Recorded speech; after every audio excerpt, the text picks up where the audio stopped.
Phone tapping case కీలక మలుపులు తిరుగుతోంది. నిన్న మొన్నటి వరకు మాజీ డీఎస్పీ ప్రణీత్ రావు చుట్టూనే తిరిగిన ఈ కేసులో ఇప్పుడు మరికొంతమంది కింగ్ పిన్లు కూడా బయటపడుతున్నారు. అవును, ఇప్పుడు ఇదే కేసులో మరో పెద్ద పేరు బయటకొచ్చింది. ప్రస్తుతం భూపాలపల్లి జిల్లా అడిషనల్ ఎస్పీగా పనిచేస్తున్న భుజంగరావును పోలీసులు అదుపులోకి తీసుకున్నారు.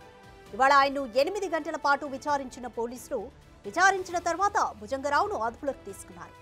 ఆయన ప్రణీత్ రావుతో కలిసి ఫోన్ ట్యాపింగ్ కు పాల్పడ్డట్లు ఆరోపణలున్నాయి.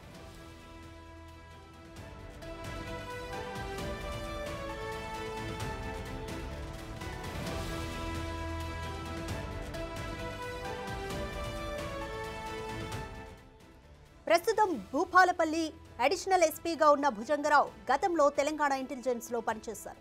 ఆయన్ను రేపు న్యాయమూర్తి ఎదుట హాజరుపరచనున్నారు.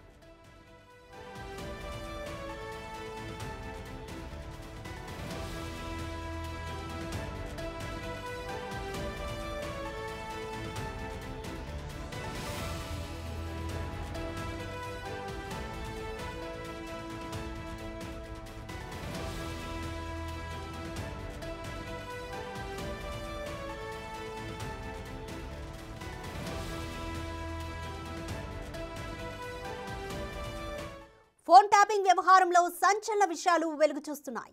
మొయినాబాద్ ఫామ్ హౌస్ లో ఎమ్మెల్యేల కొనుగోలు వ్యవహారంలోనూ ఫోన్ ట్యాపింగ్ చేసినట్లుగా పోలీసులు గుర్తించారు. గతంలో కరీంనగర్ కు చెందిన ఒక మాజీ మంత్రి రాసలీలల వ్యవహారంలోనూ ఫోన్ ట్యాపింగ్ చేసినట్లు తెలుస్తోంది. ఇక 2019 సాధారణ ఎన్నికలు, మునుగోడు, హుజురాబాద్, దుబ్బాక ఉప ఎన్నికల సమయంలోనూ ఫోన్ ట్యాపింగ్ జరిగినట్లుగా అధికారులు గుర్తించారు.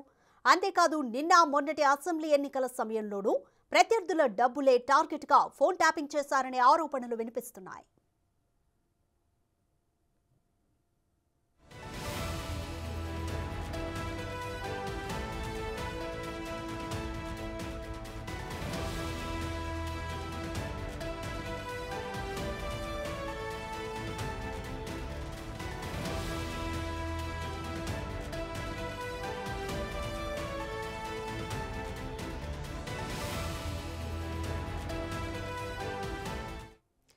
తెలంగాణలో ఫోన్ ట్యాపింగ్ కేసు కీలక మలుపులు తిరుగుతోంది. నిన్న మొన్నటి వరకు మాజీ డీఎస్పీ ప్రణీత్ రావు చుట్టూనే తిరిగిన ఈ కేసులో ఇప్పుడు మరికొంతమంది కింగ్ పిన్లు కూడా బయటపడుతున్నారు. అవును, ఇప్పుడు ఇదే కేసులో మరో పెద్ద పేరు బయటకొచ్చింది. ప్రస్తుతం భూపాలపల్లి జిల్లా అడిషనల్ ఎస్పీగా పనిచేస్తున్న భుజంగరావును పోలీసులు అదుపులోకి తీసుకున్నారు. ఇవాళ ఆయన్ను 8 గంటల పాటు విచారించిన పోలీసులు అనంతరం భుజంగరావును అదుపులోకి తీసుకున్నారు. ఆయన ప్రణీత్ రావుతో కలిసి ఫోన్ ట్యాపింగ్ కు పాల్పడ్డట్లు ఆరోపణలున్నాయి.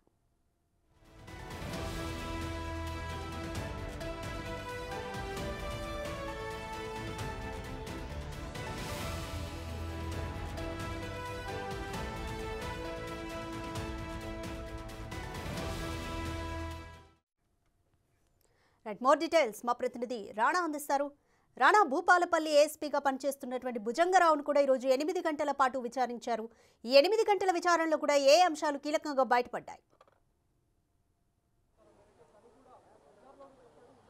ఆయన పొలిటికల్ వింగ్ లో అప్పుడు పనిచేశారు కాబట్టి భారీ ఎత్తున కూడా ఎలక్షన్ సమయంలో ప్రత్యర్థి వర్గాలకు సంబంధించిన కీలకమైన నేతలు ఫోన్ ట్యాపింగ్ చేయమనేసి కూడా ఆదేశాలు ఇచ్చినట్టు కూడా ఆయన పైన అభియోగాలు ఉన్నాయి. దీని ద్వారా కూడా భారీ ఎత్తున అతనికి ముడుపులు అందాయనేసి కూడా అభియోగాలు వచ్చిన నేపథ్యంలో అనేక అంశాలపైన కూడా ఇప్పటికే ప్రణీత్ రావు నుంచి కూడా కొన్ని క్లారిఫికేషన్ తీసుకున్న తర్వాత ఆయన కన్ఫెషన్ స్టేట్మెంట్ లో అవి రికార్డ్ చేసిన తర్వాత దాన్ని బేస్ చేసుకుని భుజంగరావుని ఇంట్లో నిన్న సోదాలు చేశారు. సోదాలు చేసిన తర్వాత నిన్న నోటీస్ ఇచ్చి ఆయన్ని ఇవాళ విచారణకు పిలిచినటువంటి నేపథ్యం కనపడుతుంది. సో ఉదయం ఎగ్జాక్ట్గా 10-11 దగ్గర భుజంగరావు వచ్చారు. ఇప్పటివరకు కూడా స్టేషన్లోనే ఉన్నటువంటి ఆ నేపథ్యం అయితే కనపడుతుంది.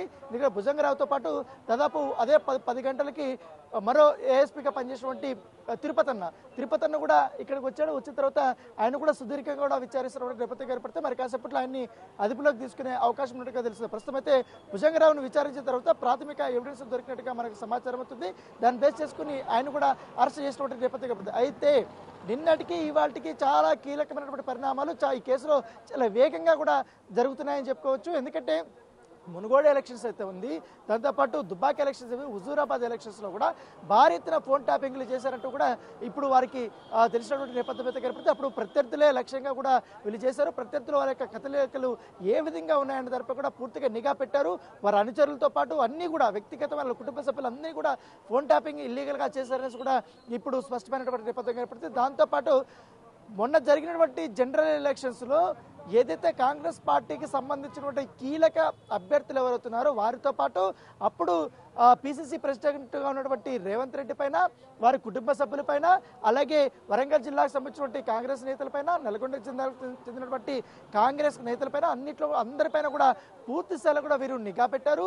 వారు ఏం చేస్తున్నారు, వారు ఎక్కడ పోతున్నారు, ఆర్థిక పరిస్థితులు, వారు ఎక్కడి నుంచి ఒకవేళ ఎవరన్నా డబ్బులు సహాయం చేస్తుంటే ఆ డబ్బులు వీళ్ళకి ఎవరు సహాయం చేస్తున్నారు అని అన్ని మొత్తం ఇన్ఫర్మేషన్ అంతా కూడా వారు రికార్డు చేసి బీఆర్ఎస్ సంబంధించిన వరంగల్ సంబంధించిన కీలక నేత ఒక మాజీ మంత్రికి అందించారనేసి కూడా ఇప్పుడు తేటతెల్లమైనట్టుగా మనకు సమాచారం అవుతుంది. దాంతోపాటు మరొక అంశం బయటకు వచ్చింది. మునుగోడు బై ఎలక్షన్స్ లో కూడా ఈ రకమైన చేశారు. దాంతోపాటు అప్పుడు రాష్ట్ర వ్యాప్తంగా సంచలనం సృష్టించినటువంటి మొయినాబాద్ ఎమ్మెల్యేల కొనుగోలు అంశం విషయానికి వస్తే అప్పుడు కూడా వీరు ఫోన్ ట్యాపింగ్ చేసి ఇట్లా ప్రత్యర్థుల్ని బెదిరించారనేసి కూడా వారు ఇప్పటికే తేటతెల్లమైనటువంటి నేపథ్యం ఏర్పడుతుంది. సో ఇల్లీగల్ యాక్టివిటీస్ లోనే వీరందరూ కూడా ఉన్నారు. ఒకరికొకరి డిపార్ట్మెంట్ ఉన్నప్పుడు సహకరించుకుంటే వీరికి కావాల్సినప్పుడు వీళ్ళవి ట్యాపింగ్ చేయించుకోవడము, తర్వాత ఎవరికైనా వ్యాపారాలకు సంబంధించిన విషయంలో ఎవరైనా బ్లాక్మెయిల్ చేయాలంటే వాళ్ళు లూప్ హాల్స్ అంతా కూడా వీళ్ళు ట్యాప్ చేసి వారిని బ్లాక్మెయిల్ చేసి ఇట్లా అనేక అంశాలపైన కూడా చేసినట్టుగా మనకు సమాచారం ఉంది. దీని ద్వారా ఈ యొక్క టీం అంతా ఎస్ఐబి చీఫ్ నుంచి కింద స్థాయి వరకు ప్రణీతరావు వరకు పూర్తి స్థాయిగా వీళ్ళు చాలా పెద్ద మొత్తంలో వీళ్ళు అక్రమాస్తులు సంపాదించుకున్నారు. బినామీల పేర్ల మీద కూడా ఆస్తులు బదలాయించారనేసి కూడా వీరిపైన ఆరోపణలు ఇచ్చినటువంటి నేపథ్యంలో వాటిపైన కూడా పూర్తి స్థాయిలో వారు దృష్టి పెట్టినటువంటి నేపథ్యం అయితే కనపడుతుంది. దాంతోపాటు వీరు కేవలం ప్రతిపక్ష నాయకులకు సంబంధించినటువంటి నేతలకు సంబంధించి మాత్రమే వీళ్ళు రికార్డ్ చేయలేదు. బీఆర్ఎస్ లో కీలకంగా పనిచేసినటువంటి వ్యక్తులపైన, మాజీ మంత్రులపైన, వారి కుటుంబ సభ్యులపైన చాలా వరకు కూడా వీరు ఇంటర్నల్ గా కూడా ఫోన్ ట్యాపింగ్ చేశారు. దాంతోపాటు ఎవరైనా బీఆర్ఎస్ లో ఎదుగుతున్నప్పుడు వారిని తొక్కేయాలనుకుంటే ఒక జిల్లాకు సంబంధించినటువంటి మంత్రి, మరి కరీంనగర్ జిల్లాకు సంబంధించినటువంటి మరొక వ్యక్తి ఇద్దరు కలుసుకుని ఆ కరీంనగర్ జిల్లాకు సంబంధించిన మాజీ మంత్రికి సంబంధించినటువంటి అప్పట్లో రాసలీలకు సంబంధించిన విషయంలో ఆ ఒక ఫోన్ ట్యాపింగ్ చేసి ఆ వ్యవహారాన్ని కూడా పెద్ద ఎత్తున కూడా బయటకు తీసి దాన్ని అప్పుడు పెద్ద ఎత్తున దాన్ని చర్చకి దారి తీసినటువంటి నేపథ్యం. సో ఏదైనప్పటికీ నిన్నటి కూడా చాలా వేగంగానే పరిణామాలు మారిపోతున్నట్టుగా చెప్పుకోవచ్చు. చెప్పండి రాధిక. రైట్ రాణా, నిన్నటి వరకు ఒక లెక్క, ఒక 2-3 రోజుల నుంచి అంటే మొన్నటి వరకు ప్రణీతరావు చుట్టే ఈ కేసు తిరిగింది. కానీ ఇప్పుడు చూస్తే కీలకంగా ఇంటెలిజెన్స్ బ్యూరోలో పనిచేసిన వ్యక్తుల పేర్లన్నీ కూడా బయటపడుతున్నాయి. అంతేకాకుండా ఎమ్మెల్యేల కొనుగోలు వ్యవహారం కానీ బై ఎలక్షన్స్ లో కూడా ఫోన్ ట్యాపింగ్ జరిగినట్టుగా కూడా కొన్ని కన్ఫెషన్స్ అయితే అందుతున్నాయి. సో ఎలా చూడాలి? ఇదంతా కూడా గత ప్రభుత్వ ప్రోద్బలంతోనే జరిగిందని క్లియర్ గా అనుకోవచ్చా? ఖచ్చితంగా గత ప్రభుత్వ పెద్దలు ప్రమేయం లేకుండా వీరు డిపార్ట్మెంట్లో ఉన్నవారు ఎటువంటి ఇల్లీగల్ పనులు చేసే అవకాశమే లేదు. మొదటగా వాళ్ళు ప్రోత్సహించారు, తర్వాత వీళ్ళు కంటిన్యూ చేసి దాన్ని ఆసరాగా తీసుకుని వీళ్ళు కూడా సొంతంగా కొంతమంది పైన నిఘా పెట్టి డబ్బులు దండుకున్నటువంటి నేపథ్యం కనపడుతుంది. ఇవంతా కూడా ఇప్పుడు విచారణలో బయటకు వస్తున్నటువంటి పరిస్థితి కనపడుతుంది. దానితో పాటు ఎస్ఐబి చీఫ్ గా పనిచేసినటువంటి ప్రభాకర్ రావు, దాంతోపాటు రాధాకిషన్ రావు, తర్వాత భుజంగ రావు, తిరుపతి అన్న, వీళ్ళందరి పేర్లు కూడా బయటపడినటువంటి నేపథ్యం కనపడుతుంది. ప్రణీతరావు టీంలో ఎవరైతే చాలా కీలకంగా పనిచేసినటువంటి ఎస్ఐలు కానీ సిఐలు కానీ వాళ్ళు ఎవరున్నారో ఈ వార్ రూమ్స్ లో పనిచేసినటువంటి వ్యక్తులు హైదరాబాద్ కానీ, కామారెడ్డి కానీ, గజ్వేల్ కానీ, వరంగల్ జిల్లాకు సంబంధించినటువంటి వారు కానీ వీళ్ళందరినీ కూడా ఇప్పటికే ఆ టీంలందరినీ కూడా పోలీసులు గుర్తించినటువంటి నేపథ్యం పడుతుంది. వారిలో చాలా కీలకంగా ఉన్నటువంటి అధికారులని రోజుకి 2-3 చొప్పున కూడా ఇప్పటికే పోలీసులు వారిని విచారణకు పిలిచారు. వారి నుంచి కూడా స్టేట్మెంట్ ని రికార్డు చేసినటువంటి నేపథ్యం ఏర్పడుతుంది.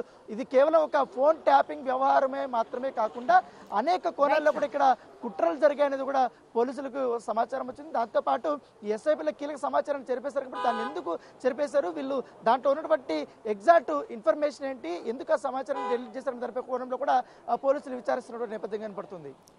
Thanks for the update Rana.